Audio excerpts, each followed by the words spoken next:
अस्सलाम वालेकुम नाज़रीन, प्रोग्राम पॉलिटिकल डिबेट सां गॾु मां आहियां जी मेज़बान साइमा वहाब। नाज़रीन, अॼु ॻाल्हि ॿोल कंदासीं मजमूई तौर ते PDM जो सरबराह इजलास थियो ऐं उन खां पोइ सुभाणे कराची जे अंदरि PDM पारां हिकु भेरो ॿीहर रिवाइवल असांखे नज़र अचे पियो ऐं सियासी ताक़त जो मुज़ाहिरो करण जो जेको ऐलान कयो वियो आहे PDM पारां।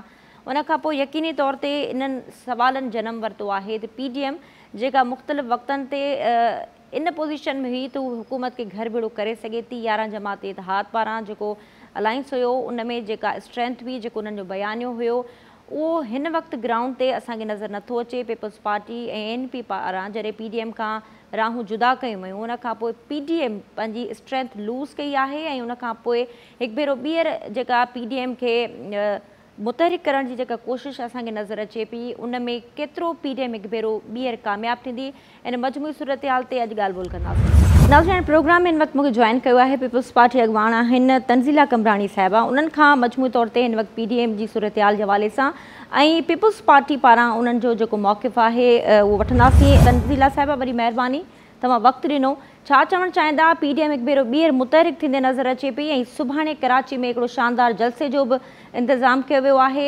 छा था सम्झो त PDM हिन वक़्तु मुल्क जे अंदरि पंहिंजो उहा स्ट्रेंथ ॿीहर ठाहिण में कामयाबु वेंदी? अस्सलाम वालेकुम, तव्हांजी महिरबानी। पहिरीं ॻाल्हि त PDM मञण लाइ इहो तयारु न आहे त पीपल्स पार्टी खां सवाइ बि उहो सर्वाइव करे सघनि था, लेकिन तव्हांखे इहो सुभाणे नज़र अची वेंदो। जेको जलसो थी रहियो आहे यकीनन कुझु टाइम पहिरीं कराची में ऑलरेडी PDM जो हिकिड़ो जलसो थियो हुयो, जेको PDM जे सभिनी जलसनि जो हिकु रिकॉर्ड जलसो हुयो। जहिड़ी तरह सां पीपल्स पार्टी PDM सां गॾु हली रही हुई ऐं PDM जा फ़ैसिला कामयाबी न वधी रहिया हुया। छा पुठियनि ॾींहंनि में जॾहिं खां पीपल्स पार्टी PDM जे फ़ैसिलनि में मौजूदु न आहे, छा PDM खे उन ई तरह जी नुमाइंदगी, उन ई तरह जी कामयाबी मिली रही आहे? इहो तव्हांजे ॿुधण वारा ऐं ॾिसण वारा पाण ई फ़ैसिलो करे सघनि था। एक्चुअली जॾहिं तव्हांजा मक़सद ईअं पूरा हुजनि, तव्हांजी प्लैनिंग कंप्लीट न हुजे त पोइ उन जा नतीजा मुमकिन न थींदा आहिनि। असां चेयरमैन साहब ऑलरेडी चई चुका आहिनि त तव्हांखे इहो ई एतिराज़ु हुयो न त इस्तीफ़ा ॾिना वञनि, त हाणे पीपल्स पार्टी अलॻि थी वई आहे, तव्हां मौजूदु आहियो, तव्हां पंहिंजा इस्तीफ़ा बि ॾियो ऐं हुकूमत बि किरायो। हाणे त केरु मना करण वारो मौजूदु न आहे, हाणे त केरु झलण वारो न आहे। हीअ हुकूमत बिल्कुलु आख़िरी किस्तनि में हली रही हुई, जंहिं टाइम ते ख़बर न आहे छा कहिड़ियुनि वजूहात जे बिना ते असां जेके पंहिंजा माइलस्टोन अचीव करे रहियासीं PDM जी शिकिल में, उन्हनि खे सबूतार कयो वियो ऐं नतीजो इहो आहे जो अञा PDM पंहिंजी मौजूदगी आहे या न आहे जे सवाल ताईं अची थी रही आहे। अच्छा तंज़ीला साहिबा, जीअं तव्हां ॻाल्हि कई त PDM जी जेको वजूदु आहे उनखे त यकीनन वॾो धकु रसियो आहे, जेका स्ट्रेंथ हुई उहा काफ़ी लूज़ करे चुका आहिनि। पर तव्हां छा था सम्झो त जॾहिं तव्हां अपोज़िशन पार्टीज़ जो जॾहिं नैरेटिव साॻियो आहे ऐं हुकूमत खे टफ टाइम ॾियणो आहे, पोइ ईअं धारदार एहतिजाज करणु, धारदार हुकूमत ते तनक़ीद करणु, तव्हांखे नथो लॻे त जीअं शेख रशीद साहिबु अक्सर इहो मीडिया टॉक में पंहिंजी ॻाल्हि कंदो आहे त इमरान ख़ान खे नालाइक अपोज़िशन मिली आहे जंहिंजे करे इमरान ख़ान खे को बि लहर लोॾो न आहे? त तव्हां सम्झो था त अपोज़िशन अगरि हिकु ग्राउंड ते गॾिजी उन स्ट्रेंथ सां मुक़ाबिलो कंदी त यकीनन हुकूमत खे टफ टाइम ईंदो। तव्हां नथा सम्झो त PDM पंहिंजे प्लेटफॉर्म ते, पीपल्स पार्टी पंहिंजे प्लेटफॉर्म ते अगरि अलॻि अलॻि ईअं एहतिजाज कंदी त उन में को उहो एतिरो उहा स्ट्रेंथ न थींदी अपोज़िशन में? ॾिसो, आउं पंहिंजी पार्टी जे मुतलिक़ चवंदसि, पाकिस्तान पीपल्स पार्टी हिकु जमहूरी पार्टी आहे ऐं असां पार्लियामानी नॉर्म्स ते यकीन रखूं था। असां सम्झूं था त जेकॾहिं असां पार्लियामानी तरीक़े सां हिन हुकूमत खे घर मोकिले सघूं था त पोइ असांखे उहे क़दम खणण जी ज़रूरत न आहे जेके कहिड़ी बि तरह सां गैर पार्लियामानी हुजनि। हिन जमहूरियत जे लाइ पाकिस्तान पीपल्स पार्टी रिकॉर्ड कुर्बानियूं ॾिनियूं आहिनि, पंहिंजे घर में खून जूं नदियूं वहायूं आहिनि। उन सूरत में असां बिल्कुलु न चाहींदासीं त उन जमहूरियत लाइ जंहिंजे लाइ असां एतिरियूं कुर्बानियूं ॾिनियूं आहिनि उहे सिर्फ़ु ऐं सिर्फ़ु कुझु माण्हुनि जी हट धर्मी जे करे उन्हनि खे असां मतिलबु सबूतार करे छॾियूं ऐं असां अहिड़ा फ़ैसिला वठूं जेके शायदि वक़्ती तौर ते त लॻे त उहे बहितर थिया आहिनि, लेकिन आईंदा या वॾे वक़्त ताईं उन्हनि जा असर न सिर्फ़ु पाकिस्तान जी जमहूरियत बल्कि पाकिस्तान जी बका जे लाइ बि नुक़सानदेह बणिजी वञनि। असां अहिड़ो को बि मिसाल क्रिएट करणु नथा चाहियूं जे मिसाल खां हुजण सां पाकिस्तान या पाकिस्तानी जमहूरियत इफेक्ट थिए या पाकिस्तान के कहिड़ी बि तरह सां को नुक़सान पहुचे, छो जो पाकिस्तान पीपल्स पार्टी फेडरल जी पार्टी आहे, फेडरेशन जी पार्टी आहे। इन करे असां चाहींदासीं त असांजा दरवाज़ा खुलियल आहिनि। अञा बि जेकॾहिं PDM असांजी ॻाल्हियुनि ते अचे थी ऐं पार्लियामानी तरीक़े सां हिन पूरे सिस्टम खे ख़तमु करे सघिजे थो त असां उन्हनि सां गॾु आहियूं, छो जो ही हुकूमत ख़तमु थियण जी आख़िरी क़िस्तुनि में मौजूदु आहे। हाणे सिर्फ़ु हिनखे वक़्तु आहे थो ऐं तरीक़े वारे ढंग जी ज़रूरत आहे। पोइ इहो केरु कंदो, इहा शुरूआति केरु कंदो, कहिड़ी अपोज़िशन पार्टी? असां मौजूदु आहियूं, जीअं मूं तव्हांखे चयो असां हींअर बि मौजूदु आहियूं। असांजी का हटधर्मी न आहे, कोई ज़िद न आहे। असां सिर्फ़ु इहो अर्ज़ु था कयूं त असां उन तरीक़े ते हलंदासीं जेको पार्लियामानी तरीक़ो आहे, जेको आइनी तरीक़ो आहे, जेको हिन मुल्क सपोर्ट करे थो जंहिं तरीक़े ते। अहिड़े कंहिं बि तरीक़े सां असां मुल्क में को ग़लति मिसाल क़ाइमु न कंदासीं जंहिंसां असांजूं ईंदड़ नस्लूं इहो सम्झनि त फौरी तौर ते त उहे फ़ाइदा थी विया, लेकिन असांजे मुल्क खे, असांजी जमहूरियत खे, असांजे मुल्क जी बका खे।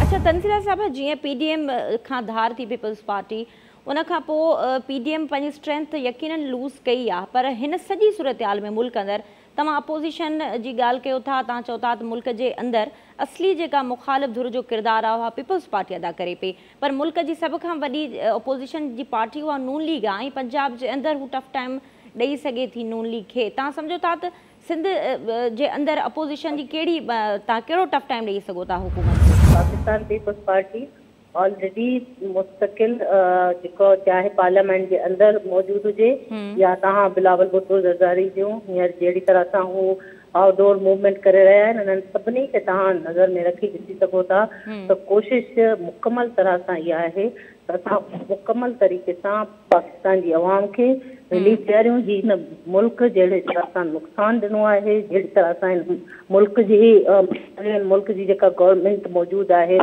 जेका नज़र नथी अचे, छो जो जंहिं मुल्क में बुख हली रही हुजे, जिते तइलीम जे नाले ते बि सियासत थी रही हुजे, जिते औरत महफ़ूज़ न हुजे, जिते सहाफ़ी पंहिंजी राय जो इज़हार न करे सघनि, उन में असां उहा हुकूमत मौजूदु न आहे। उहा हुकूमत मतिलबु नज़र अची नथी सघे, छो जो एतिरनि ख़राबियुनि सां उन हुकूमत खे वञण जी देरि बिल्कुलु न लॻंदी। पर ज़रूरी इहो आहे त पाकिस्तान पीपल्स पार्टी पंहिंजे हर फोरम ते इहे हुकूमतियूं जेके नाकामियूं आहिनि उन्हनि खे यादि ॾियारे ईंदी रहे थी ऐं चाहे थी त पार्लियामानी तरीक़े सां ऐं जमहूरी तरीक़े सां उन्हनि मसइलनि जो हल कयो वञे त न सिर्फ़ु उहो रोडनि रस्तनि ते बल्कि पार्लियामान में बि असां पंहिंजो मुकमल किरदारु अदा करियूं पिया, चाहे उहो सिंध गवर्नमेंट में हुजूं या असां नेशनल असेंबली हुजे या असां पाकिस्तान जूं हिटियूं गोबा कश्मीर हुजे, गिलगित बल्तिस्तान हुजे, पाकिस्तान पीपल्स पार्टी पंहिंजो भरपूर किरदारु अदा करे रही आहे। तंज़ीला साहिबा, जीअं तव्हां ॻाल्हि कई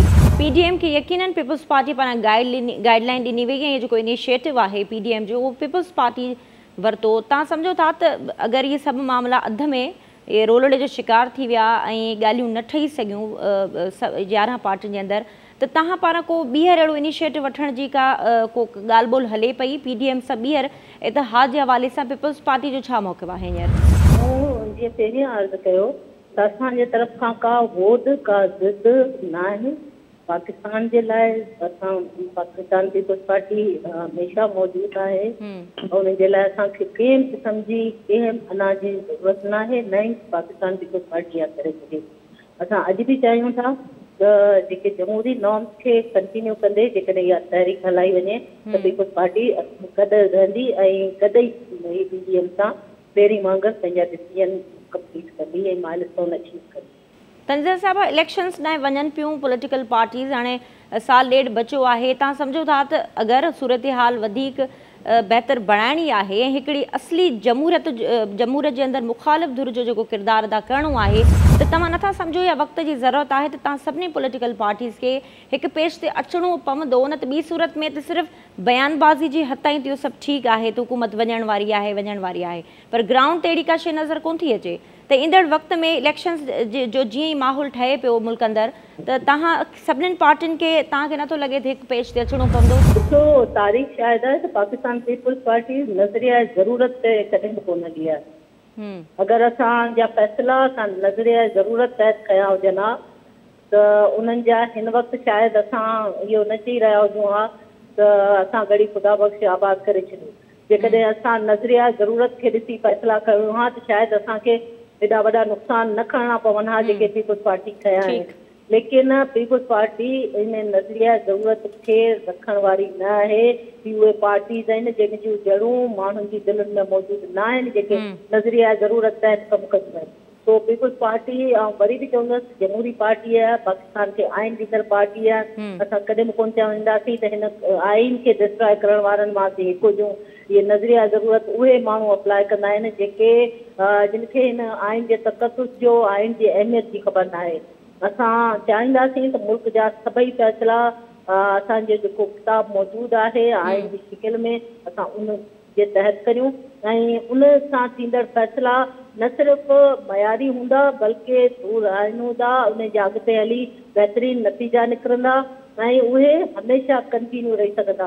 असां अहिड़ा कहिड़ा बि मिसाल नथा क़ाइमु करणु चाहियूं अॼु खां 50 सालनि खां पोइ असांजी वेठल नसल चवे त पीपुल्स पार्टी जे पाकिस्तान खे आइन त ॾिनो लेकिन उहो आइन ते पाण बि पेर अच्छा तंज़ीला साहिब, सुभाणे PDM जलसो करे पई कराची जे अंदरि ऐं यकीनन तव्हांजो सूबो आहे ऐं हिन सूबे जे अंदरि PDM हिकु भेरो ॿीहर मुतहरिक थियण जे लाइ कराची खे सिलेक्ट कयो आहे। तव्हां सम्झो था कराची जे अंदरि PDM खे उहा ॿीहर सपोर्ट मिलंदी ऐं पीपुल्स पार्टी पारां को साथ ॾियण जी का ॻाल्हि कई वई या तव्हां सम्झो था के बैकडोर के राब्ता हलनि पिया इन मूवमेंट जे हवाले सां? असां जमहूरियत ते यकीन रखूं था। सिंध गवर्नमेंट मतिलबु सिंध में पाकिस्तान पीपुल्स पार्टी जी गवर्नमेंट आहे, उनजे बावजूदि जॾहिं असां PDM जो पार्ट न आहियूं लेकिन असां हेसिताईं PDM जे कंहिं बि प्रोटेस्ट खे कहिड़ी बि तरह सां सबूतार करण जी कोशिशि न कई आहे। इन जो रिकॉर्ड मौजूदु आहे। असां हमेशह इहो पसंदि कयो आहे त जेकॾहिं कोई प्रोटेस्ट करणु चाहे थो या असांजे ख़िलाफ़ इवेंट करणु चाहे थो, असां पीपुल्स पार्टी जो इहो कल्चर न आहे त उनखे मुख़्तलिफ़ बहाना करे बाग़नि में पाणी हारे या अजीब क़िस्म जा रीज़न ॾेई उन्हनि जेके प्रोग्राम्स आहिनि उन्हनि खे ख़राबु कयो वञे। असां सम्झूं था त जेसिताईं जंहिं मुआशिरे में राय जो हक़ जो तहफ़ुज़ न कयो वेंदो उहो मुआशिरो अॻिते न वधी सघंदो। पीपुल्स पार्टी बिल्कुलु तव्हां हर तरह सां ॾिसी रहिया हूंदा मीडिया जी हक़ वरिती आहे। असां हर तरह सां फैसिलिटेट कयो आहे ॿी द गवर्नमेंट ऐं असां हरगिज़ न चाहींदासीं असांजे तरफ़ां का बि हर्डल पैदा थिए। ॿी ॻाल्हि त बाक़ी फ़ैसिलो सुभाणे अवाम ख़ुदि कंदो। एतिरनि घणनि सहूलियतुनि जे बावजूदि बि PDM में पीपुल्स पार्टी जो हुजण ऐं न हुजण सां केतिरो फ़र्क़ु। तंज़ीला साहिब वरी महिरबानी, तव्हां धरती TV न्यूज़ खे पंहिंजो वक़्तु ॾिनो। नाज़रीन, पीपुल्स पार्टी जी अॻवान हुयूं तंज़ीला साहिबा। उन्हनि मजमूई तौर ते PDM जे अंदरि जेके हिन वक़्तु पार्टीज़ आहिनि उन्हनि जे हवाले सां ऐं पीपुल्स पार्टी हिन सॼे मामले में किथे बीठी आहे इन बाबति पंहिंजो मौक़िफ़ ॾिनो ऐं यकीनी तौर ते सुभाणे PDM जो जलसो कराची में रिथियलु आहे ऐं यकीनन काफ़ी वक़्त खां पोइ PDM हिकु भेरो ॿीहर असांखे मुतहरिक थींदी नज़र अचे पई। ॾिसजे त सुभाणे जे जेको जलसे जो जेका ॻाल्हि कई वई आहे उन में PDM खे केतिरी सपोर्ट मिले थी ऐं हिकु भेरो ॿीहर जेको उन्हनि नैरेटिव ॾिनो त महांगाई बेरोज़गारी आहे, गवर्नेंस जा इशू आहिनि, PTI हुकूमत जी कारकर्दगी खे जवाबु ॾियण ऐं PDM जेको ॿीहर मुतहरिक थियण जी हिन वक़्तु कोशिशि करे रही आहे उहो केतिरो उन में कामयाबु थिए थी। नाज़रीन, प्रोग्राम में हिन वक़्तु मजमूई सूरतहाल ते ॻाल्हि ॿोल कंदासीं। असांखे जॉइन कयो आहे नून लीग अॻवान आहिनि सोरठ थेबो साहिबा। सोरठ साहिब वरी महिरबानी, तव्हां पंहिंजो वक़्तु ॾिनो। छा चवणु चाहींदा? सरबराह इजलास थियो आहे अॼु PDM जो ऐं सुभाणे कराची में जलसो थियणु वञे पियो। PDM हिकु भेरो ॿीहर मुतहरिक थींदे नज़र अचे पई। छा वाकई PDM पंहिंजी उन स्ट्रेंथ खे ॿीहर रिवाइवल करण में कामयाबु थींदी? महिरबानी। सभु खां पहिरीं त मां इहो चवां त मुतहरिक त ई घणे वक़्त खां वठी हुई पर विच में पीपुल्स पार्टी ऐं ॿियूं पार्टियूं निकिरी वञण खां पोइ जेको आहे हिकिड़ो एहसास खे धकु रखियो। उन खां पोइ मां सम्झां तव्हां चओ था त उन ते जेको आहे सो पहुचंदी तव्हां छा था सम्झो त ही अवामी इशूज़ आहिनि, अवाम जो मसइलो आहे। हिन वक़्तु जहिड़ी मुल्क सां हिन हालत कई आहे, जेकी अवाम सां जेका हालत कई आहे, जहिड़े नमूने सां हिननि महांगाई जेका तूफ़ान खड़ो कयो आहे, जेका जेल चिॿी करे छॾी आहे अवाम जी, जहिड़े नमूने सां मुसीबतूं उन्हनि खड़ियूं कयूं आहिनि, ही नाअहल हुकुमरान आहिनि। त मां सम्झां थी त हिते अवाम जी इहा ख़्वाहिश आहे, इहा ख़्वाहिश आहे त हिन हुकुमराननि खे घर भेड़ो कजे। यकीनन जेको आहे सो PDM तमामु घणो कामयाबु वेंदी।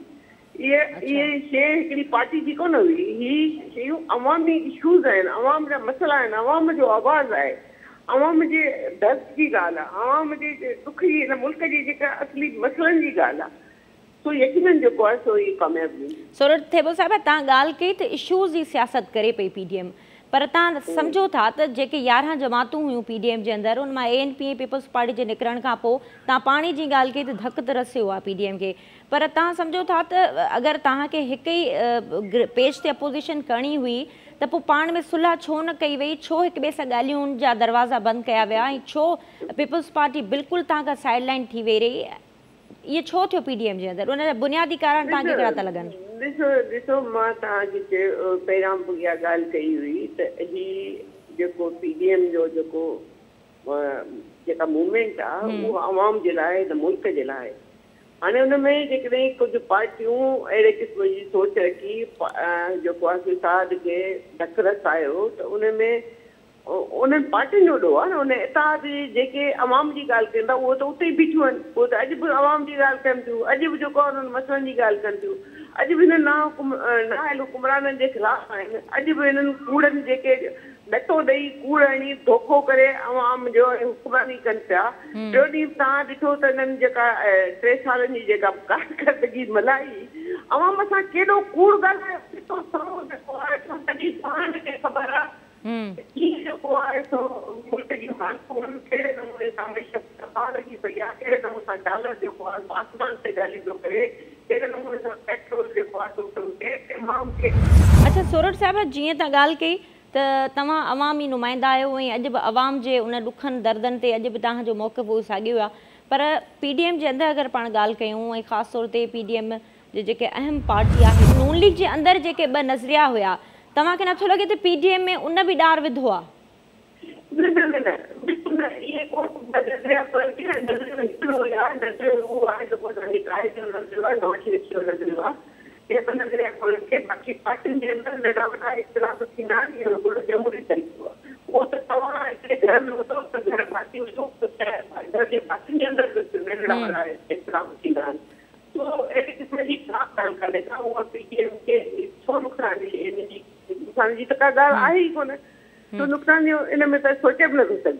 अच्छा सूरत साहिब, लाहे अमल छा आहे हाणे PDM जो नेक्स्ट स्ट्रेटजी छा रहंदी ऐं ॿीहर जीअं त तव्हां ॻाल्हि कई त इतिहाद जे अंदरि जेके ॿियूं पार्टियूं आहिनि उहे सभु पाण में मुतफ़िक़ आहिनि, उन्हनि जी एजेंडा साॻी आहे, त नेक्स्ट स्ट्रेटजी छा हूंदी हिन वक़्तु मुल्की सियासत जे अंदरि ॿीहर उन ग्राउंड खे ठाहिण लाइ तव्हांखे छा स्ट्रेटजी हूंदी मुल्क अंदरि? ॾिसो उहा त PDM जी मीटिंग खां पोइ मुल्क जूं हालतूं जेके आहिनि या इंटरनेशनल या पाड़ेसरी जेके हालतूं हिन वक़्तु आहिनि, जेका अफ़गानिस्तान जूं हालतूं आहिनि, इंडिया जी सरहदुनि ते जेके असां या असांजी साम्हूं हिकिड़ो PDM ऐं पार्टियूं गॾिजी कंदियूं, उहो त तव्हां सभिनि जे आॾो अची वेंदो, क़ौम जे आॾो अची वेंदो। अच्छा, तंहिंखां सवाइ हिन वक़्तु रीसेंट सिचुएशन में मुल्क जे अंदरि PDM वटि ॿिया कहिड़ा ऑप्शन्स आहिनि? जलसा तकरीरूं पंहिंजी जाइ ते, पर हुकूमत खे टफ टाइम ॾियण जी तव्हां ॻाल्हि कयो था, त उन लाइ तव्हां वटि ऑप्शन्स कहिड़ा आहिनि ॿिया हुकूमत खे घर भेड़ो करण लाइ? मां उहे ई ॻाल्हियूं कयूं त हिन वक़्तु जेकियूं मुल्क जूं हालतूं आहिनि या जेके इंटरनेशनल या जेके हालतूं आहिनि पाड़ेसरी मुल्कनि सां असांजे जेके सरहदुनि सां गॾु आहिनि, अफ़गानिस्तान जे हवाले सां स्पेशली, उनखे नज़र में रखी PDM जेको आहे सो फ़ैसिला कंदी। अच्छा सूरत साहिबा, मुंहिंजो आख़िरी सुवाल इहो हूंदो त हिन वक़्तु PDM जी स्ट्रेंथ यकीनन लूज़ थी आहे ऐं हिन वक़्तु जीअं मूं ॻाल्हि कई त मुस्तक़बिल में इलेक्शन जी जेका सियासत थींदी, त इहो जेको अलायंस आहे हाणे 9 पार्टियुनि जो, इहो छा हाणे हिकिड़ो सिर्फ़ु इलेक्शन अलायंस तौरु असांखे नज़र ईंदो ऐं इलेक्शन कैंपेन थींदी, या तव्हां वाक़ई अॼु बि उन ई मौक़िफ़ खे कंटिन्यू पिया कयो? ॾिसो ही इलेक्शन जी त ॻाल्हि पोइ जी आहे, पोइ उहो कंहिंसां थो थिए उहा त पोइ थींदी जॾहिं इलेक्शन अनाउंस थींदी। ही त जेको आहे अलायंस आहे उहो असुल में अवाम जे इशूज़ ऐं हिन हुकुमराननि खे घर भेड़ो करणो आहे। इशूज़ जेका उन तव्हां चयो त स्ट्रेंथ हुनजी वीक थी आहे, बिल्कुलु वीक कोन थी आहे। मां चयो त ही अवामी इशूज़ आहिनि, अवाम जे दर्द जी ॻाल्हि आहे, अवाम जे मसइलनि जी ॻाल्हि आहे, त उहो अवाम चाहे थो त उन में स्ट्रेंथ कीअं थी कमज़ोर थी सघे। जॾहिं तव्हां आवाम जी ॻाल्हि कयो था, आवाम जे दर्द जी ॻाल्हि कयो था, हिन मुल्क जे मसइलनि जी ॻाल्हि कयो था, त यकीनन निश्चय असांजी उहा जेको आहे स्ट्रॉन्ग आहे। अच्छा, जीअं त PDM जी शुरूआति में नवाज़ शरीफ़ साहब ऐं मरियम साहिबा काफ़ी पुरजोश तक़रीरूं कयूं, उन्हनि जो हिकिड़ो नैरेटिव हुयो, एंटी एस्टैब्लिशमेंट जेको उन्हनि जो नैरेटिव आहे, त हिन वक़्तु मौजूदा PDM जे अंदरि शहबाज़ शरीफ़ साहब लीड कनि पिया ऐं मरियम साहिबा कोन पियूं अचनि ऐं वीडियो लिंक जे ज़रिए उन्हनि ख़िताबु कयो, त तव्हां सम्झो था नून लीग जे अंदरि का पॉलिसी शिफ्ट थी आहे? ॾिसो, मां तव्हांखे हिकिड़ो पहिरीं ॿुधायो त हर इंसान जी पंहिंजी पंहिंजी हिकिड़ी सोच हूंदी आहे, थोरी घणी हुन में ॻाल्हाइण में फेरफार ज़रूरु हूंदी आहे, पर असांजो नज़रियो उहो ई आहे, साॻियो ई आहे, असांजो क़ाइद जो फ़ैसिलो जेको आहे उहो ई आहे, त असांजी हुन में का बि फेरफार कान थी आहे, का बि फेरफार कान। वरी महिरबानी सोरठ थेबो साहिबा। नाज़रीन, सोरठ थेबो साहिबा नून लीग अॻवान हुयूं ऐं मजमूई तौर ते PDM जे अंदरि हिन वक़्तु जेके पार्टियूं आहिनि उन्हनि पारां जेको मौक़िफ़ अख़्तियार कयो वियो आहे ऐं मुल्क अंदरि हुकूमत खे टफ टाइम ॾियण जे लाइ PDM हिकु भेरो ॿीहर मुतहरिक थिए पई ऐं कराची में उन हवाले सां जलसो बि रिथियो वियो आहे। ॾिसजे त ईंदड़ वक़्त में PDM केतिरो हुकूमत खे टफ टाइम ॾेई सघे थी या मुल्क जे अंदरि PDM जा जेके इशूज़ हलनि पिया, उन्हनि जा पंहिंजा जेके मामला हलनि पिया, उन में केतिरे हद ताईं हू उन्हनि खे बहितर करण में कामयाबु थियनि था।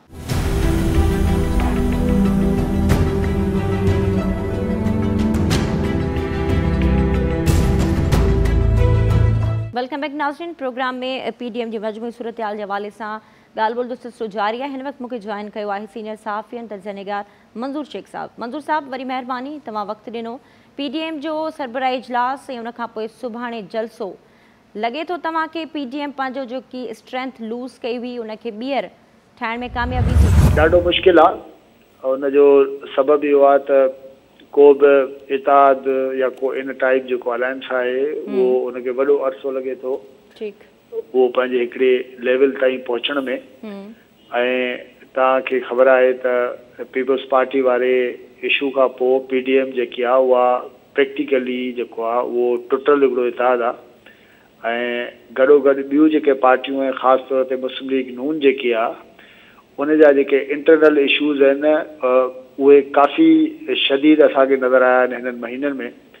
तंहिंजे करे इहो मुंहिंजे ख़्याल में अगरि को सोचे बि थो त मूंखे त ख़्वाबु लॻंदो आहे त वरी साॻी का स्ट्रेंथ नज़र ईंदी ऐं उहो काफ़ी डिफ़िकल्ट आहे। ऐं उहो वरी साॻियो ट्रस्ट जेको आहे रिवाइव करण में, रिस्टोर करण में वॾो टाइम लॻंदो। अच्छा मंज़ूर साहब, छा थो लॻे तव्हांखे PDM जे टुटण जे पोयां मेन छा आहे, वजह छा हुई जो हीउ इतिहाद टुटो या उनखे टोड़ियो वियो? पीपल्स पार्टी जेको आहे उनजो रोल जेको आहे उहो ॾाढो इम्पोर्टेंट रहियो ऐं पीपल्स पार्टी जेको आहे स्पॉइलर जो रोल अदा कयो, जनरल जेको परसेप्शन आहे। ऐं हूअं बि हर इताद में जेके बि पार्टियूं शामिल हुजनि थियूं उन्हनि जा पंहिंजा इंट्रस्ट हुजनि था, पर हिकिड़ो मेजर जेको ऑब्जेक्टिव हुजे थो इताद जो उनखे फॉलो करणु ज़रूरी आहे। ऐं पीपल्स पार्टी वटि हिन वक़्तु घणो कुझु आहे ऐं ख़ासि तौर ते इहो इताद हिकिड़ी अहिड़ी जॻह ते पहुतो हो जेकॾहिं हुनखे अॻिते वठी वञिजे पियो। ऐं जेको नेक्स्ट फेज़ हुयो पंहिंजो इन इताद जी जिदोजहद जो, इस्तीफ़ान वारो तव्हांखे यादि हूंदो डिमांड हो। तंहिंजे करे पीपल्स पार्टीअ वटि लूज़ करण जे लाइ तमामु घणो कुझु हुयो ऐं इहा ख़बर बि न हुई त जेका नेक्स्ट इलेक्शन हुन खां पोइ थींदी न थींदी, छा सिनेरियो बीहंदो, सभु कुझु जेकॾहिं दाव ते लॻाए सघिजे त उहो पीपल्स पार्टी जे लाइ पीपल्स पार्टी जीअं सम्झे पई त उनजे फेवर में कोन हो। तंहिंजे करे पीपल्स पार्टी हिकिड़ो वॾो पार्ट प्ले कयो ऐं गॾो गॾु ॿियनि पार्टियुनि में बि इवन मुस्लिम लीग नून जा तमामु घणा माण्हू हुया जेके इस्तीफ़ाउनि जो जेको आहे उहो हिमायत में न हुआ। मुस्लिम लीग नून जे लाइ बि वॾो इशू पैदा थिए हा जेकॾहिं पीपल्स पार्टी हा करे वेहा। पर जॾहिं त पीपल्स पार्टी पहिरियों ई जेको आहे उहो इन ते मदद थी त इहो मामिलो बाद में ॾिसंदासीं। त सूरत हाल हुन खां पोइ जेका रही उहा असांजे साम्हूं आहे, पर मेजर मामिलो इहो आहे त हीअ जेका सॼी सूरत हाल आहे उन में जंहिं पार्टीअ वटि वधीक हो उहे पोइते रहणा हुया, उन्हनि खे ज़ाहिरी ॻाल्हि आहे त थोरो स्पीड खे स्लो करणो हो। जिन वटि कुझु बि न हो ऐं जंहिंमें मौलाना फज़ल रहमान जी पार्टी बि हुई उहे तव्हांखे अॻे खां अॻिरा नज़र आया, उहो हाणे बि अॻे खां अॻिरा नज़र ईंदा। अच्छा, हिन वक़्तु PDM जे अंदरि जेका तव्हां ॻाल्हि कई त नून लीग जे अंदरि जेको इंतिशार आहे, उन्हनि जे विच में जेको नज़रिए जी जेका जंग आहे उहा वाक़ई एग्ज़िस्ट करे थी या तव्हांखे लॻे थो त इहा हिकमत अमली तहत इहे सभु शयूं थियनि पियूं? न, इहा हिकमत अमली कोन्हे। इहे ॿ लाइनियूं जेके आहिनि मुस्लिम लीग नून में काफ़ी अरसे खां जेके आहिनि उहे रहियूं आहिनि ऐं कोशिशि इहा आहे त कंहिं न कंहिं नमूने सां इन्हनि ॿिन्ही लाइन जेके आहिनि उन्हनि खे गॾे हलाइजे। पर कॾहिं कॾहिं इशू जेके आहिनि उहे अहिड़ी जॻह ते पहुची वेंदा आहिनि जीअं हिन वक़्तु इशूज़ पहुची विया आहिनि। उन्हनि ॿिन्ही लाइन्स खे गॾु हलाइणु जेको आहे उहो मुस्लिम लीग नून जे लाइ उहो मुमकिन नाहे। तव्हां ॾिसी सघो था त शहबाज़ शरीफ़ जी शकिल में हिकिड़ो लॾो हिकिड़े ख़ासि क़िस्म जे बयानीअ खे ऐं जेको आहे उहो खणी हले पियो काफ़ी अरसे खां ऐं उहो उनजो नैरेटिव आहे जेको इहो बयानियो आहे उहो इहो आहे त मुल्क जी इस्टेब्लिशमेंट ऐं ॿियनि फोर्सिस सां गॾिजी हलिजे। ॿियो नैरेटिव जेको आहे उनखे जेको आहे लीड करे पई मरियम नवाज़ शरीफ़, जंहिंजे पोइ आज़ारी ॻाल्हि आहे नवाज़ शरीफ़ आहे ऐं उहो कंहिं बि क़िस्म जे कंप्रोमाइज़ जे कंहिं बि चांस जी मुखालफ़त जेको आहे उहो कंदो रहियो आहे। हाणे ॿई नैरेटिव्स आहिनि ऐं पार्टी जे अंदरि इन्हनि ॿिन्ही नैरेटिव जे विच में हिकिड़ो वॾो झेड़ो आहे। तव्हां सिंध जे अंदरि तव्हां ॾिसंदव त मिफ्ता इस्माइल जेकी आहे उहा इस्तीफ़ा ॾेई छॾी ऐं जंहिं नमूने सां मिफ्ता इस्माइल ते दबाव आयो, जंहिं नमूने सां हुन ते तनक़ीद थी, इवन सोशल मीडिया ते हुनजे ख़िलाफ़ हिकिड़ी काफ़ी वॾी कंपेन बि हली, उहा सिधो सओं चिटे नमूने सां शहबाज़ शरीफ़ जो जेके लाबी आहे, शहबाज़ शरीफ़ जो जेको लॾो आहे उनजे तरफ़ां इहा सॼी मूव थी।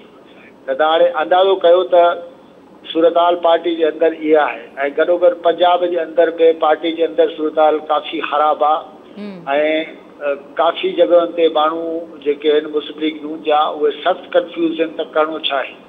मुस्लिम लीग वॾे अरसे खां इन जेको आहे उहो अंदरे जेको आहे इन तज़ाद जो शिकार हुई ऐं हाणे सूरताल इहा आहे त मुस्लिम लीग नून खे बहरहाल वेही इहो ज़रूरु सोचणो पवंदो त आख़िर इन सॼे तज़ाद मां इन टकराव मां निकिरिजे कीअं, छाकाणि त जेकॾहिं मौक़िफ़ हिकिड़ो न हूंदो ऐं पुख़्तो न हूंदो त पार्टी अॻिते इताद में छा पार्ट प्ले कंदी, छाकाणि त मुस्लिम लीग नून सभ खां वॾी पार्टी। अच्छा, तंहिंखां सवाइ नून लीग जे अंदरि अगरि इहो ई बयाने जी जंग रहे थी त उनजो इम्पैक्ट PDM ते तव्हां ॾिसो था या तव्हां सम्झो था त PDM हिकिड़ो अलॻि सब्जेक्ट आहे नून लीग लाइ? न, यकीनन उनजो जेको आहे उहो सॼो असरु जेको आहे उहो PDM ते ई पवंदो, छाकाणि त मुस्लिम लीग नून ऐं मौलाना फज़ल रहमान जी पार्टी JUI जेकी आहे उहे ॿई ज़ारी ॻाल्हि आहे त मुतहरिक पार्टियूं आहिनि। हाणे इशू आहे त उनजे निस्बत में ॿियूं पार्टियूं जेके आहिनि उहे कमु जेको आहे घटि असरु रखनि थियूं ऐं मुस्लिम लीग नून जेकी आहे इन वक़्तु पाकिस्तान जी सभ खां वॾी पार्टी आहे ऐं जेकॾहिं मुस्लिम लीग नून वटि पाण वटि ई पंहिंजो हुनजो क़िबलो दुरुस्त कोन्हे, हुनखे ख़बर न आहे त करिणो छा आहे, छा जिदोजहद में तमामु तेज़ी सां अॻिते वञिणो आहे या का विची जेको आहे उहा हिकमत अमली अख़्तियार करणी आहे, उहो त ज़ारी ॻाल्हि आहे। उहो तइ करण जे लाइ ख़ुदि मुस्लिम लीग नून जेकी आहे उनजो पंहिंजो मौक़िफ़ जेको आहे उहो चिटो हुजणु तमामु ज़रूरी आहे त यकीनन मुस्लिम लीग नून जो अंदरो टकराव जेको आहे उहो PDM ते यकीनन असर कंदो। हिन वक़्तु रिसेंटली पीपल्स पार्टी तव्हांखे इन सॼे माहौल में किथे नज़र अचे पई ऐं हू पाण खे इन्हनि सॼनि मामलनि जे अंदरि कीअं फिट कंदी? ऐं जीअं त अपोज़िशन जी ॻाल्हि कनि था, चवनि था त असां हिकिड़ी बहितर अपोज़िशन कयूं पिया, पीपल्स पार्टी जो मौक़िफ़ आहे, तव्हांखे इन सॼी सूरत हाल में PDM खां अलावा पीपल्स पार्टी जी पोज़ीशन कीअं पई नज़र अचे मुल्क में? पीपल्स पार्टी जेको आहे उहो अपोज़िशन केतिरी करे पई तव्हां हुनजो अंदाज़ो हिन मां लॻाए सघो था त सिंध जे अंदरि इशूज़ जी भरमार आहे। हिननि सालनि में सिंध जे अंदरि को बि अहिड़ो डिपार्टमेंट, का बि अहिड़ो सेक्शन जेको आहे उहो नाहे रहियो जेको वॾे पैमाने ते मुतासिर न थियो हुजे ऐं पीपल्स पार्टी जेको आहे उहो तव्हां ॾिसंदव त पीपल्स पार्टी अपोज़िशन किथे कंदी, उहा नेशनल असेंबली में कंदी। नेशनल असेंबली में पीपल्स पार्टी छा थी करे उहा तव्हां पाण ॾिसी सघो था। जेकॾहिं को अहिड़ो इशू आहे उहो हुकुमराननि सां पीपल्स पार्टी जे जेके ताक़तवर माण्हू आहिनि जेकॾहिं उन्हनि सां लाॻापियल आहे त पीपल्स पार्टी जा मेंबर जेके आहिनि उहे असेंबली में शोर कनि था, पर सिंध जे आम माण्हूअ जो, सिंध जे आवाम जो जेको मसइलो आहे या सिंध जा जेके मेजर इशूज़ आहिनि उन्हनि सां लाॻापियल मसइलनि ते पीपल्स पार्टीअ जा मेंबर तव्हांखे असेंबलीअ में ॻाल्हाईंदे बिल्कुलु नज़र न ईंदा। तव्हां क़ौमी असेंबली जूं जेकॾहिं तक़रीरूं, क़ौमी असेंबली जी जा तव्हां कार्रवाई ॾिसो तव्हांखे पीपल्स पार्टी जी कारकर्दगी अंदाज़ो लॻाइजी वेंदो। बाक़ी हाणे पीपल्स पार्टी जा लीडर्स उते वेठा आहिनि, उन्हनि खे तकीर में जेको आहे उहो 2-4 साॻियूं जेके शयूं जेके आहिनि उहे रिपीट जेके आहिनि कंदा त हू सम्झंदा त असां पार्ट प्ले था कयूं त मूंखे हैरानगी ज़रूरु थींदी। पीपल्स पार्टी ऑपोज़िशन जे तौर ते उहा सक्सेसफुल थी नथी सघे, इन जे करे त पीपल्स पार्टी साॻे वक़्तु हुकुमरान टोले जो हिसो बि आहे। त इहा मज़ेदार क़िस्म जी अपोज़िशन आहे त तव्हां वटि हुकुमरानी बि आहे सिंध में, ऐं तव्हां अरिड़हीं तरमीम खां पोइ पैमाने ते जेको आहे उहो अलाए तव्हां हर साल ॾिसंदो त 2-250 अरब रुपया जेके आहिनि उहे डेवलपमेंट जे मद में जेके आहिनि उहे हेॾे होॾे बि थियनि था, ऐं हुकुमरानी बि कयो था, ऐं गॾोगॾु वरी चओ था त असां अपोज़िशन वारा बि आहियूं। ऐं मूंखे इहा ॻाल्हि मूंखे कॾहिं सम्झ में कोन ईंदी आहे। अच्छा, पीडीएम ते ॿीहर अचूं था। पीडीएम जे अंदरि जेके सियासी पार्टीज़ आहिनि हू हिन सॼे माहौल जे अंदरि कीअं पाण खे फिट कंदियूं, कीअं पंहिंजा मामला हल कंदियूं, ऐं ईंदड़ हुकूमत लाइ कहिड़ो ग्राउंड तयारु कंदियूं? पीडीएम बाक़ी जेका बची आहे उनजे लाइ इम्पोर्टेंट ॻाल्हि त इहा आहे त हू कम अज़ कम इहो कंदा, इन करण जी कोशिशि कंदा त इलेक्शन जेकी आहे उहा अहिड़े माहौल में अहिड़े नमूने सां थिए जो जेकॾहिं पाकिस्तान जे अंदरि फेयर एंड फ्री इलेक्शन जेकी आहे उहा ज़ाहिरी ॻाल्हि आहे त उहा मुमकिन आहे ई कोन, इहा हर कंहिंखे ख़बर आहे। पर एतिरो रीज़नेबल क़िस्म जो मुनासिब क़िस्म जो माहौल ज़रूरु हुजे त जीअं हरू भरू बि ईअं सफ़ा अंधेर नगरी न थिए जीअं लास्ट इलेक्शन में थियो। हिते पिक एंड चूज़ जो मामिलो न हुजणु घुरिजे, ऐं जेका रीज़नेबल लेवल जेका थिए थी पाकिस्तान जे अंदरि फेयर इलेक्शन जी, उनजे लाइ माहौल साज़गार थिए। हर का पार्टी इहा कोशिशि कंदी, ऐं पीडीएम जो वॾो टारगेट इहो हिन खां वधीक पीडीएम जेको आहे उहो छा थी अचीव करे सघे। अच्छा, मुस्तक़बिल छा आहे पीडीएम जो? ईंदड़ वक़्त में छा ॾिसो पिया, छा स्ट्रेटजी हूंदी उन्हनि जी? ॿीहर अगरि उहो स्ट्रेंथ पंहिंजी शो करणु चाहिनि या ॿीहर को मुतहरिक क़िस्म जो रोल अदा करणु चाहिनि त मुस्तक़बिल में तव्हांखे पीडीएम जो को रोल नज़र अचे पियो मुल्की सियासत में? असल में छा आहे त पीडीएम जेकी आहे उहा हाणे उन वटि हिकिड़ो ई हदफ़ आहे, उहो इहो त ताक़त शो करणु, यानी हुनजो सॼो जेको टारगेट आहे उहो नेक्स्ट इलेक्शन आहे। ऐं नेक्स्ट इलेक्शन खे खटण जे लाइ उहो ज़रूरी आहे त उहो मैक्सिमम क़िस्म जा वोट खणे, ऐं उनजे सीटुनि जी शक्ल में ई नज़र ईंदो त पीडीएम खे छा मिलियो ऐं छा न मिलियो। पीडीएम जे जेके अंदरि जेके पार्टियूं आहिनि उहे इलेक्शन में हिकिड़ी जॻह ते गॾु रहनि थियूं, गॾिजी इलेक्शन विढ़नि थियूं या नथियूं विढ़नि, इहो बि हिकिड़ो वॾो इम्पोर्टेंट सुवालु हूंदो। सो इहो ॾिसबो त पीडीएम जूं सॼियूं पार्टियूं छा पीडीएम खे इलेक्शन इराद में जेको आहे उहो तब्दील कनि थियूं या कोन, छाकाणि त इलेक्शन जी हिकिड़ी अलॻि डायनामिक्स हूंदी आहे, ऐं उन डायनामिक्स में जेकॾहिं जंहिं पार्टी खे जेको आहे उहो अग्री कंदो ऐं सूट कंदो उहे गॾु रहंदियूं, न त अलॻि इलेक्शन में हिकिड़ा नवा इतिहाद बि ठही सघनि था। अच्छा, नवाज़ शरीफ़ जा मामला अगरि इस्टेब्लिशमेंट सां तय नथा थियनि त ईंदड़ वक़्त में तव्हांखे लॻे थो त पीडीएम जेको लीड कंदी उहो कहिड़े नैरेटिव सां लीड कंदी, या शहबाज़ शरीफ़ वारो या नवाज़ शरीफ़ वारो? त इहो बि वॾो मैटर करे थो ईंदड़ वक़्त। इहो पाण पहिरियों ॻाल्हायोसीं त मुस्लिम लीग नून खे ज़ाहिरी ॻाल्हि आहे त इहो तय करिणो पवंदो न त असांजो नैरेटिव छा हुजणु घुरिजे, ऐं हिकिड़ो आहिस्ते आहिस्ते जेको आहे उहो शहबाज़ शरीफ़ खे असांजे एक्टिव थींदे जॾहिं नज़र में रखणु घुरिजे त जेकर नवाज़ शरीफ़ असांखे वधीक एक्टिव थींदे नज़र आयो, शयूं उनजे हथ में असांखे वधीक नज़र आयूं, त पोइ हिन जो मक़सदु आहे त शहबाज़ शरीफ़ जो जेको नैरेटिव आहे उनखे आहिस्ते आहिस्ते हथी मिले पई। पर हिन वक़्त ताईं जेका सूरत हाल आहे उहा इहा आहे त शहबाज़ शरीफ़ तमामु वॾी कोशिशि कई आहे, पर शहबाज़ शरीफ़ सां वॾे पैमाने ते उन्हनि धुरियुनि जेको आहे उहा सिंधी में पाण चवंदा आहियूं त ॾाढी कई आहे, जेके उनखे इहो आसिरो ॾींदियूं रहियूं आहिनि त तूं माहौल ठाहे ऐं गॾिजी कुझु थी सघे थो। छाकाणि त शहबाज़ शरीफ़ जिन धुरियुनि सां कॉन्टेक्ट में रहियो आहे उहो उनखे ओतिरो ॾियण में कामयाबु न वयूं आहिनि, पर गॾोगॾु इहा शइ ज़हन में ज़रूरु रखणु घुरिजे त इमरान ख़ान ऐं उनजी सॼी टीम खे चङे नमूने ख़बर आहे त शहबाज़ शरीफ़ जो टारगेट छा आहे। इमरान ख़ान जेको आहे उनजी टीम, उनजी लाबी जेकी आहे उहा बि पंहिंजी तौर ते उहो हरबो इस्तेमालु कंदी रही आहे त जेकॾहिं शहबाज़ शरीफ़ इन टाइप का अटेम्प्ट करे वेठो त उनखे कीअं नाकाम बणाए।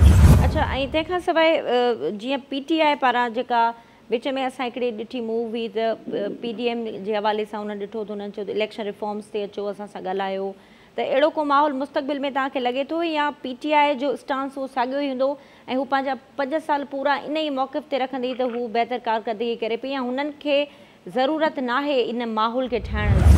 न, उहो तव्हां जेको आहे उहो PTI जेकी आहे उहो उनजा वज़ीर जेके आहिनि उहे दावत ॾींदा रहिया आहिनि त जेको आहे इलेक्टोरल रिफॉर्म्स जे सिलसिले में अपोज़िशन गॾु थिए। पर सवाल इहो आहे त जेकॾहिं रिफॉर्म्स जी कमेटी ऐं उनजी कॉन्स्टिट्यूशन जेकॾहिं अहिड़ी आहे जेका हुकूमत जे फ़ाइदे में हुजे थी त ज़ाहिरी ॻाल्हि आहे अपोज़िशन उन ते सोचींदी। पर ज़ाहिरी ॻाल्हि आहे त इलेक्शन जे सिलसिले में पार्लियामेंट जे सभिनी धुरनि खे गॾिजी वेही को न को अहिड़ो माहौल ज़रूरु ठाहिणो पवंदो त जंहिंमें इलेक्शन खे काफ़ी हद ताईं ट्रांसपेरेंट करे सघिजे। हिन वक़्तु इलेक्ट्रॉनिक मशीन्स जो मामिलो आहे। मिसाल सरकार चए थी त इलेक्ट्रॉनिक मशीन्स जेके आहिनि उनजो इस्तेमालु तमामु ज़रूरी आहे ऐं उन सां जेको आहे इलेक्शन ट्रांसपेरेंट थी सघे थी। ऐं उनजे लाइ तव्हां ॾिसंदव त मुस्तक़िल जेकी आहे हुकुमरान धुर जेकी आहे उहा कोशिशि करे पई त इन टाइप को सिलसिलो जेको आहे उहो ज़रूरु स्टार्ट थी पए या उनखे मंज़ता मिले। पर अपोज़िशन जूं पार्टियूं जेके आहिनि उहे सम्झनि थियूं त इहे इलेक्ट्रॉनिक मशीन्स वारो जेको सॼो सिलसिलो आहे बेसिकली इमरान ख़ान जी पार्टीअ खे ईंदड़ इलेक्शन में खटाइण जो हिकिड़ो तरीक़ो आहे। त हाणे इहे सभई मामला जेके आहिनि जेका पार्लियामेंट जी कमेटी आहे उन में वेही तय थियणा आहिनि। पर इहा ॻाल्हि तय आहे त हाणे जेका नेक्स्ट इलेक्शन आहे उन ताईं इहो सिलसिलो हलंदो ऐं PDM जी का बि पार्टी जेकॾहिं मिसाल इहो चाहे त हाणे हिन मौक़े ते इमरान ख़ान जे ख़िलाफ़ तहरीक हलाए इनखे किराईंदासीं, इहो मुमकिन मूंखे कोन थो लॻे। इन जे करे त न सिर्फ़ु इंटरनल सूरताल जेकी आहे उहा उनजी इजाज़त नथी ॾे ऐं अफ़गानिस्तान जे कॉन्टेक्स्ट में त हाणे तव्हां सम्झो त सभिनी पार्टियुनि जो जेको अटेंशन आहे उहो डाइवर्ट थी वियो आहे। तंहिंजे करे हाणे सभिनी जो टारगेट नेक्स्ट इलेक्शन ते ई हूंदो। अच्छा, 5 साल पूरा थींदा। JUI खे कीअं पिया ॾिसो? JUI खे हिन PDM जे अंदरि को तव्हां ॾिठो त हुन को लूज़ कयो या कुझु हुन गेन थींदो? हुनखे JUI जी छा पोज़ीशन आहे हिन सॼे सूरत हाल जे हवाले सां? JUI जो इशू इहो आहे त JUI जा काफ़ी माण्हू काफ़ी हल्का इहा ॻाल्हि कनि था त JUI जे बेसिकली वजूद जो बि इशू आहे। छाकाणि त JUI जेकी आहे उहा हिननि सालनि में उन काफ़ी कुझु लूज़ कयो आहे। मौलाना फज़लुर रहमान जे रोल में वॾे पैमाने ते घटिताई आई आहे ऐं गॾोगॾु हिकिड़ी ॿी शइ ॾाढी इम्पॉर्टेंट आहे मज़हबी पार्टियुनि जे कॉन्टेक्स्ट में त जितां असुल रियल स्ट्रेंथ नज़राती ऐं फाइनेंशियल जेकी आहे उहा हिननि पार्टियुनि खे ईंदी हुई उन्हनि मुल्कनि में वॾे पैमाने ते तब्दीलियूं अचनि पियूं।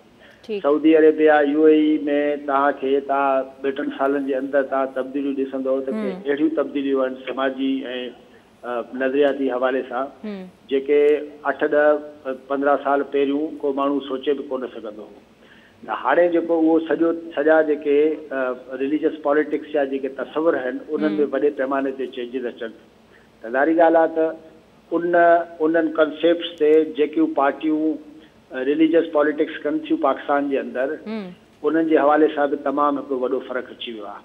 ऐं ॿी ॻाल्हि इहा आहे त इवन जेके असुल बेसिस आहिनि JUI जा उते JUI केतिरियूं सीटूं खटंदी, पाण खे कीअं एग्ज़िस्ट कंदी ऐं गॾोगॾु हेॾो सारो तमामु वॾो मदरसनि जो हिकिड़ो नेटवर्क आहे जंहिंजे पोयां तमामु वॾी फाइनेंसिस इन्वॉल्व आहिनि। उहो सॼो सिस्टम कीअं मेंटेन कबो, इहे सॼा इशूज़ आहिनि जेके JUI जेकी आहे हिन वक़्तु फेस करे पई।